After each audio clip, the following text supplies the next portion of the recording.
is a better path to business ownership for most people because, again, you have a much higher degree of success if you look at the sheer numbers. And again, you're able to start on third base because you've already got a playbook in place. Within food, we've got nothing against the food guys. We love them. We need them. But my humble belief is there are easier ways to make money. Where our clients like to focus are in industries that tend to be, in some cases, non-sexy, at least non-trendy. Things that aren't going out of style, but understandable cash flowing businesses. Things that people will always spend on. That's where we see the bulk of the interest today.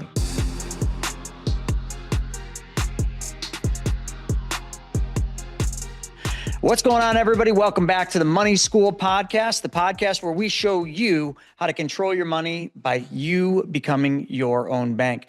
Today, we're going to go a little different direction. We're going to talk about business ownership. We're going to talk about you being an entrepreneur. Now, I know a lot of people that always, dream about being their own boss, about having their own company. They stop short of that goal. And they stop short because there's so much to think about, systems and processes and learning this and learning that. And most people just say, I don't know how to do that, so I'm just going to keep working for the man. Well, today we're going to show you how to do that. We're going to bring a guest on who specializes in not just franchises, because you think franchise, you think McDonald's, Burger King, food, right?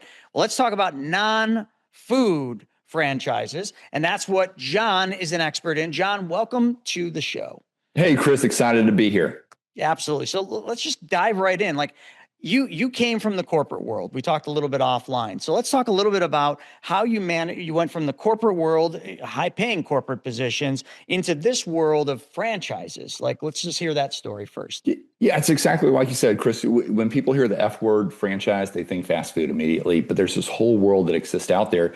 And frankly, I didn't have it on my radar until I stumbled into it. I had the opportunity to step in as president of Shelf Genie franchise system and lead the home office of a large national group of franchisees, and supporting those diverse backgrounds day in, day out really gave me a love for this model. I just saw how so many different walks of life could get plugged into business ownership and build their own empire instead of someone else's. And they did that with training wheels, essentially. We were providing extensive support for them so that they could focus on executing the playbook that we gave them.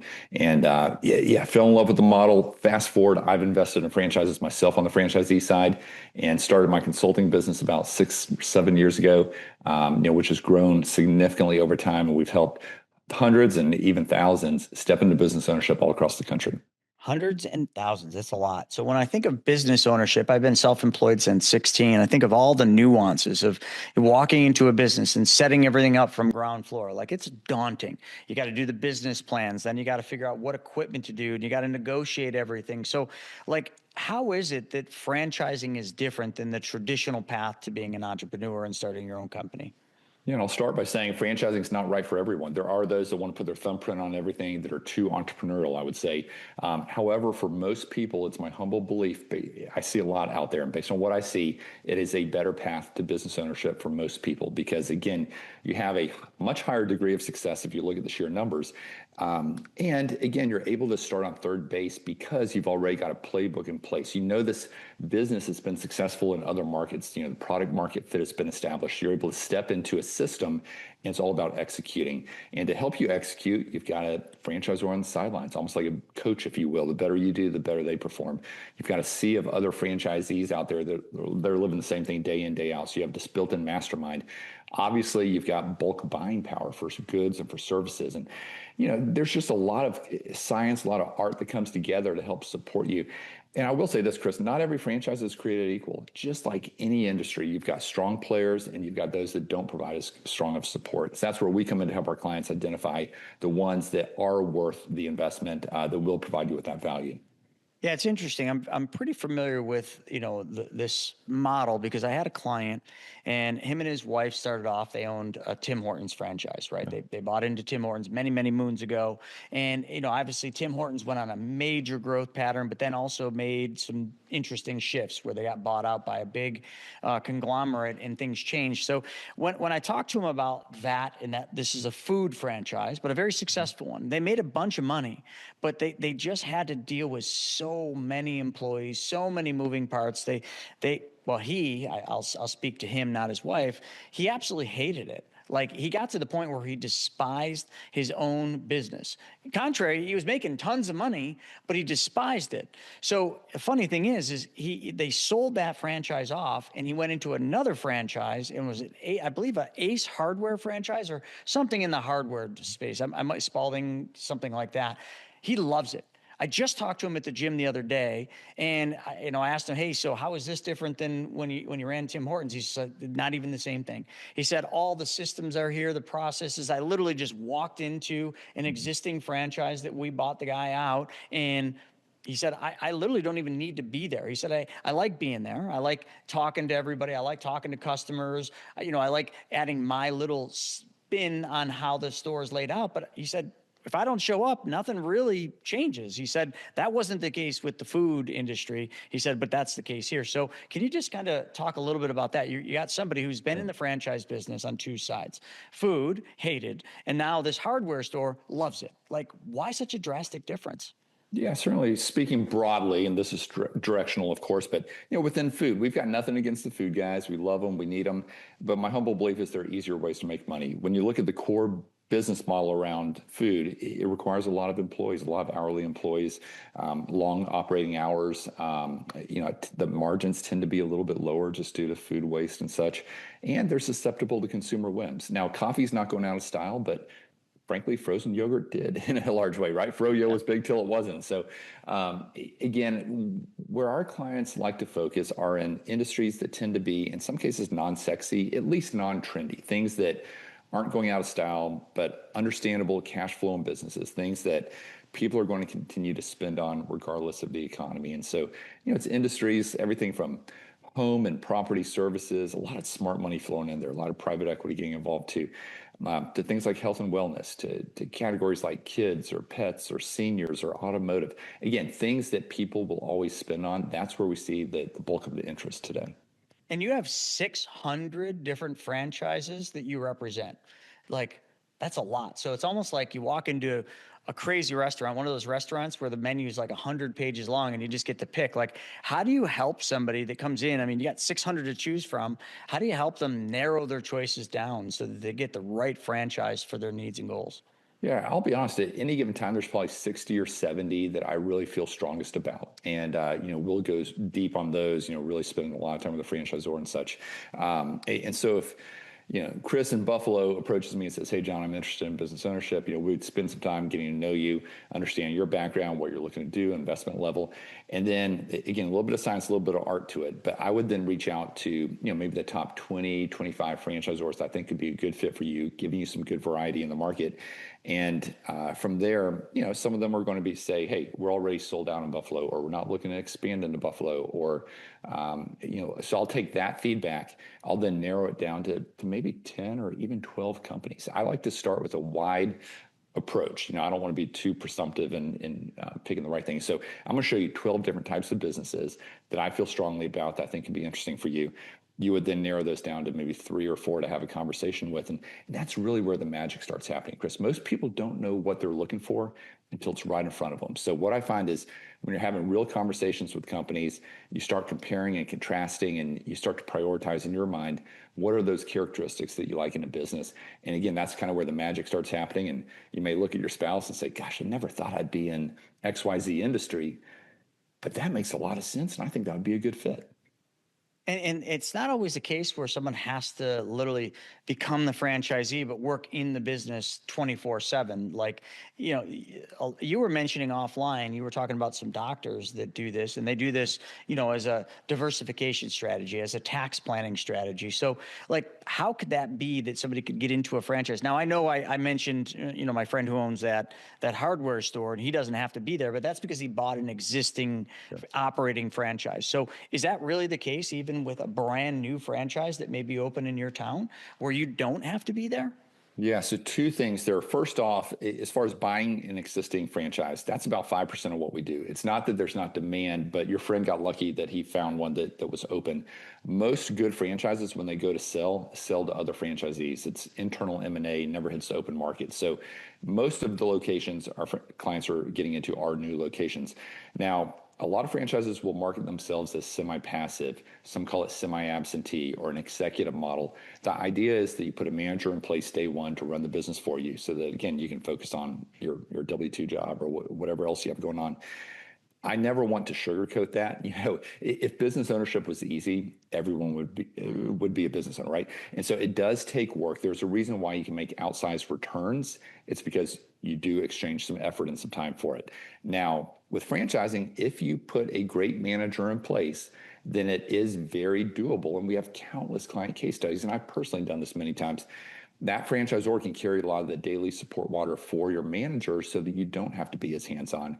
However, if you don't have the right person in place, then you will find yourself leaning in until you do. So again, I just want people to go in open-minded to that. But the fact is that probably half of our clients do go with that executive model out of the gate. Your real estate business lives and dies by the network and the connections that you make. I mean, after all, your network, well, it's your net worth. That's what you always heard, right? If that's an area where you desire improvement, well, Private Money Club, it's for you. PMC saves you precious time and money by bringing the real estate world, well, right to you, right in the palm of your hand. So get in on the action, like so many others have, by going to privatemoneyclub.com and sign up. Another thing too, with the new tax bill that just, went in force in 2025, this opens the door tremendously for people to want to get into, their own business or a franchise in this case because of the bonus depreciation. How big of a factor is that in clients you're talking to when they're thinking about, what do I do? Am I going to start my own company? Am I going to look at a franchise? The nice thing about the franchising is somebody did all the hard work, and I'll sit there and tell every one of you watching this, like, one of the hardest things about running companies is creating the systems, the processes, and the procedures. I know it doesn't sound like that's the hardest thing, but when you're in your business, you're just doing, right? You're just in there doing, and it really takes a lot of effort to stop, create systems that are duplicatable and scalable. But that's what franchises have done. Clearly, they're not franchising unless they've done that. So when you step into a franchise opportunity or a business that is being franchised, just know all those things are done. But anyway, sorry, back to the original question, which was, how big of a factor is this bonus depreciation and these tax changes that just happened with your clients? I mean, we've never seen so much interest in franchising. I think it's for a variety of reasons. I mean, we certainly see AI displacing a lot of technology and consulting professionals. I get calls every day from those backgrounds. But no, I do think that the optimism around the economy and the tax implications of with the new legislation are a big piece. When people think of business ownership, they think about building cash flows and building an asset that they can sell one day. But there's that trifecta to it. There's that third piece that oftentimes people overlook, and that's the tax benefits. So say your spouse has a high W-2, or maybe you have a high W-2, and it's like, gosh, there's really not a tax playbook written for you. I mean, the government incentivizes real estate ownership. They incentivize business ownership, creating jobs. And so the tax playbook really opens up for business owners. That's how the legislation's structured. So, QBI, that's an automatic 20%. And I'll start out by saying I'm not a tax accountant. Get advice from your own accountants. But QBI is applicable to a lot of businesses, and that's an immediate 20% deduction that was, again, reinstated in the legislation. As you mentioned, the bonus depreciation, if you're investing in businesses that require equipment or, there's a lot of accelerated depreciation where you can get a write-off in tax, the first tax year. So, then there's just so many little things like writing off the home office expenses, the phone, the internet, the travel. I mean, we went to Europe this summer, and I had a couple of meetings while I was over there to help justify it being a business trip with my family. I pay my kids through the business, and each of them, if the IRS ever asks, there's things I can point to that they do for our business. Small things, but ultimately, I'm then able to convert some of their earnings into Roth IRAs, which I do every year. I've been doing that for years, and part of it comes to they pay me back for part of their private school tuition. So again, there's just a lot of things that if I was a W-2, I wouldn't be able to tap into these. That is interesting. And, hopefully all of you were listening to that, because that's a major factor. A W-2, employee, we'll just call it what it is. You have very limited things you could do to save on taxes. I mean, you're kind of hamstrung, if that's the right word. There's just very narrow guidelines. But now, once you become a business owner, it just opens you up for, I don't want to say unlimited. Again, I'm not a CPA either, but just a tremendous amount of things you could use to offset your taxes and your income. So even if you're working a job and you decide to do a franchise as like a passive thing, or maybe a family member's running it while you're still working your day job, that gives you a whole nother avenue to now get tax deductions to offset your high W-2 or whatever your W-2 wages are. So that's another key thing. Now, the reason I think a lot of people avoid chasing their dreams, starting a business, or doing a franchise is just the simple fact of money. It takes money to start a business, takes money to buy a franchise. So can we just dive down that rabbit hole a little bit? I mean, what options do people have? Do they just have to save up the money in the bank account to buy into the franchise? Is there ways to finance in, or how does that landscape work? Yeah, first off, to level set, I mean, we had some clients recently buy 10 trampoline parks at $5 million each. That's a big deal. Most people are not doing that. I would say, and a lot of these are service-based businesses that may not even require brick and mortar, customer-facing retail, kind of what you usually think of. And so I'd say all in investment, when you look at the franchise fee, the startup cost, and several months of working capital, oftentimes you're between $150,000 and $400,000. That's probably where 80% of our clients are landing. With that, some people are using cash to fund it. Most people like the idea of leveraging. And again, the banks love lending to franchises, so you're able to get pretty good terms. So SBA loans are incredibly common. A lot of our clients will do those where we put in 20%, leverage the rest. Another common path in franchising is using what's called the ROBS program, ROBS. And that's where you take a 401k or IRA from a previous employer. You can roll it over and purchase the business that way. You have to set up as a C corporation. There are a few hurdles you jump through. But you can then pay yourself a salary, but the business is owned by the retirement plan, and you don't have the tax implications of an early withdrawal. So, certainly HELOCs or other ways are possible too. But those are some of the more common ones: the SBA loans, retirement rollovers, and some will use both of those. I could see definitely the HELOCs right now. I mean, when you look at the homes that people own right now, they're sitting in tons of equity. I mean, and that's just a natural component of the appreciation. So, I definitely could see that. It was interesting about, using the qualified retirement plans. And, I would assume those are self-directed IRAs or self-directed retirement plans to do that. But very, very interesting. Go back to that trampoline park. You said somebody bought 10 $5 million trampoline parks. Like this is a franchise? Yeah. Skyzone's the name of the franchise, and great unit economics around it. The average location does about 2.7 million in revenue, and it kicks off close to 30% to the bottom line. So it's what I would call a big boy franchise right there. Big dollars on the front end, but then also from a return standpoint. Again, most are a good bit smaller than that. I mean, I've been to them. They're wicked fun. It's tons of fun. I just never would have thought they would have been that much. And that begs me to think, you said 5 million in 10 each. That's 50 million bucks. I mean, are you paid a commission on that? Well, they're not. Don't mean to go down that road, but I mean, holy cow, that would be.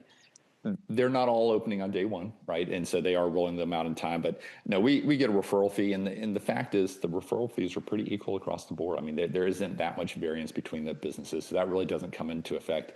And the nice thing is it's entirely free to work with us, Chris. So if someone went directly to that franchise, or if they go through us to that franchise, they're paying the same franchise fee. So nice, clean model. We simply get a referral fee. It's part of the sales and marketing expense for the franchisor on the back end. Referral fee from who though? Like, if I'm the person coming in and I'm buying the franchise, do I pay you a referral fee? No, we get it from the brand. So it's very much like a real estate. So the brand is paying you a referral fee. Yes. Perfect. Well, I'm okay with that. Just like a real estate brokerage model, and we get paid by the seller. None of that's passed on to the client. That's really important. I'm actually glad I asked that, because initially I'm thinking, okay, me being the person that wants to buy into the franchise, now I got an additional expense on top of that, for you. And then you already hit it. I was thinking, okay, well, why wouldn't I go direct to the franchise versus going through you? But you probably bring, if I'm not paying you directly, why wouldn't I use you? I mean, you have access to all these other ones. You have data that we probably can't get. And also then you kind of have an intermediary in between you and the franchise, because the franchise is obviously wanting you to buy their franchise. So, I mean, is there anything you want to unpack on that whole thing? Because that does make a ton of sense. 100%. No, it's a no-brainer, right? And our clients never sign a contract with us or anything, so it is kind of a no-brainer. I was speaking at a franchise conference in Florida last week, and I got a chance to interact with 200 different franchise brands and hear what's going on behind the scenes and get the latest updates from them. Because if someone goes out and starts Googling franchises, you're going to see every company putting their best foot forward from a marketing standpoint. Even the top 50 franchise list or top 100 list out there, companies are paying to be on that list. It's simply a PR move for them. So again, we're able to kind of, with our relationships and knowledge on the back end, we've seen a lot. We're able to provide that expert guidance to our clients to help set them up for success. All right. So here's a question on that. I'm sure you know this. A lot of kids, or teenagers will go to college and they'll pick and choose. They'll choose their education. Let's just call it. They'll choose the path based on the salaries for those particular, areas that they're going to study. So like I even did. I remember when I was younger, and I'm like, all right, what are top paying professions? And engineers and architects and doctors were all at the top. I'm like, yeah, well, I want to make a lot, so I want to be an engineer. Then all of a sudden you get into school and you realize that I'm not very good at this algorithmic math. Like let's pick a different path. But what are the top trending or top profiting, I guess, franchises right now? Yeah, is there any that are like just way up on the top? I would say directionally speaking, a lot of interest in things like home services, whether it be floor recoating or cabinets or pool cleaning. Certainly, some of the characteristics people like are recurring revenue. They like low employees. There's some of those things that and high returns, right? And that's what you would constantly hear. But I think very scalable businesses lie within like the home services, a lot of in-home senior care or other businesses that touch on that, kind of what are the macro trends around it. So I won't start naming brands individually because that sends us down a whole different rabbit trail. But I'd say a lot of these businesses, your first year, you may be doing 500,000 in revenue at a 20% bottom line, right? Yeah, 100,000. Doesn't get me super excited. Again, you get the tax benefits, you're building an asset, but then they'll start to expand into additional territories, and they may start to expand into additional brands that complement that. So, and when I talk about 20%, it's not a 20% return. That's 20% off the revenue, but their all-in investment may have been 200,000. So that's technically a 50% return that year, right? If you look at it that way. I've heard that talked about a lot, and from that gentleman that I was mentioning earlier, how they looked at it, because they had a whole bunch of Tim Hortons. They had it down to a point where they knew each location was worth X amount of dollars to them, and then they were just like, okay, so we just need 5 locations to hit our target, and then they hit 5, and they're like, all right, well now it's 10, because they had it boiled down, because obviously it's systems and processes, and once you kind of operate, you kind of know where you're going to be, and that's how they expanded. So that's right in line with what you just said. If you're, that each location or each franchise you're going to do is 100,000, like, well, if you want to make 500,000, that's 5, right? You just do 5 different locations or 5 different franchises, and you're there. And once you're in with one franchise, if you love it and you want to expand, is it usually pretty easy to open additional territories? So a lot of our clients will buy multiple territories out of the gates. They get that path to expand over time. Some will start with just one. The risk is you box yourself in. The other people buy the locations around you. However, there can be the option down the road to buy out other franchisees. Again, that internal M&A is incredibly common. So that could be one path. I've had several clients in the past week even return to us that bought franchises 2 years ago and 3 years ago. And they said, hey, ready for our next round. Let's buy another franchise that maybe complements the current team they have in place on that first one. It's what I call franchise stacking. A lot of our clients would do that, where they just kind of build these little empires of different franchise brands. Certainly, whatever you do doesn't lock you in. You can always start your own business down the road. You can acquire an existing business. So I always encourage people, what's right for the next season that's going to be that building block that you can build off of down the road. And, Chris, I personally invest in real estate directly as well as indirectly. I invest in private credit, energy funds. I'm an all of the above kind of guy when it comes to investing. Mm-hmm. And so I'm not saying this is the only path to go, but I do like how it fits within the portfolio. Again, providing some of those tax advantages like you hit on. Well, you also, earlier you had mentioned you did a book, Non-Food Franchise, I believe is the title. You want to talk a little bit about the book? Does that kind of give people a really good path if they were thinking about franchising? Yeah, in non-food franchising, happy to share a free copy with all of your listeners. Free downloadable copy just come out to our website.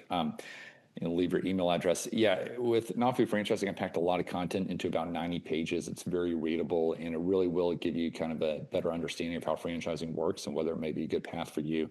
We get into some case studies, get into the industries, get into funding, just a lot of different pieces to it. So yeah, I think that's a good first step. A lot of our clients have actually read it by the time we get on our first call. But again, more than happy to jump on a call and talk through this with any of your listeners. And it's what I'm passionate about doing. Yeah, 90 pages. My gosh, you could get through that in just one really short flight or just a couple hours. You'd be done with that book. Where would they go about getting that book? Yeah, so if you come out to our website, franbridgeconsulting.com, share your email address, we'll send you links where you can download either a PDF version or the audio version. If you'd like the physical copy, you can buy that from Amazon. All proceeds go to benefit Hope International, which is a great nonprofit that we support. So, would certainly love it if people want to spend a few dollars on it. But no, we've gotten great feedback. It's just really opened up people's eyes to this world that oftentimes gets overlooked of non-food opportunities. And I say gets overlooked. While it does, we've never seen so much interest in franchising for a variety of reasons. So, good markets are selling out pretty fast for good opportunities. And so that's why we're always trying to position our clients ahead of other candidates in the pipeline and also bring in new opportunities consistently. Give me that website again. You said it really fast. Yeah, franbridgeconsulting.com. So FRAN bridgeconsulting.com. Just share your email address and we'll send you the links to download it. All right. We'll put that up in the description too, folks. So make it super easy on this episode if you want that. franbridgeconsulting.com right up in the description. All right. Well, covered a ton of ground here. I know we've gotten through a lot, but what did we miss? No, again, kind of going back to where we started, I don't know that franchising is right for everyone. I do think some people just say, hey, I don't want to stay within the lines. I want to do my own thing. But what I find is even for existing business owners that have built their own businesses, many of them come back and buy a franchise. And their feedback to us is, we remember all the hard work that went into starting something from scratch. We would much rather start on third base and already have the systems and processes, like you said, but also step into marketing that has already worked in other areas. You have optimized marketing in a lot of cases. You have a technology stack that's already been customized to your business. So again, it just allows you to focus, which as a business owner, it's hard to focus. Franchising allows for that. So a lot of existing business owners that buy franchises, and oftentimes they say, hey, our first business is now better for having gone through the franchise process as well. Just some of those best practices that they're able to implement elsewhere too. I love it. I love it. Well, John, this has been phenomenal. And folks, hopefully all of you kind of picked up on some things here. Maybe some of you heard the tax savings. Some of you just heard the semi-passive. I know a bunch of you heard semi-passive. And then, some of you were just like, I need to get out of this job. I need something new. This is the right choice. So if they want to learn more about franchising, not just the book, would they go to the same website, Franbridge Consulting? Yeah, we have a lot of content out there if you go to our media section. And again, I think the book is a really good first step based on the feedback that we've received to kind of get the juices flowing. And more than happy to jump on a call whenever the time's right and help individuals select identify the top opportunities in their market and then kind of hold their hand through the whole process. If you could go back and you could just start it all over, like now knowing what you do, if you could just go back to, I think you said 7 years you've been doing this, what is the one change you would have made? It's a great question. One thing that I'm really glad I did was cut out half the market. It allows me to focus on everything outside of food. Food's just a different animal. Car washes, self-storage are so institutionalized. We stay away from those two. There aren't too many things I would change. The company's been on the Inc. 5000 the last 2 years, which I think is a testimonial to the good work that we've done on behalf of our clients. And would have just started sooner. There you go. Start sooner. The best time to plant a tree is 20 years ago. The second best time right now. So folks, if you're interested in getting into franchising, looking at different non-food options, well, get a hold of John, grab his book, go to his website, watch his content, all that good stuff. John, this has been awesome. Something totally different, fresh, new. I love it. I always love introducing my audience to new options, new ways they can kind of get into business or just make more money. So I appreciate your time. Yeah, thank you. All right, folks. Thanks for joining us for this episode of Money School Podcast. And you know what? One other thing I do want to say is If you're new to this channel, throw a like down there, put a comment in. And listen, one of the things that we're really good at is answering each and every single comment that you put in. So if you have a question, throw it down there. We'll be sure to get back to you. We'll see you on the next episode. Till then, have a good day.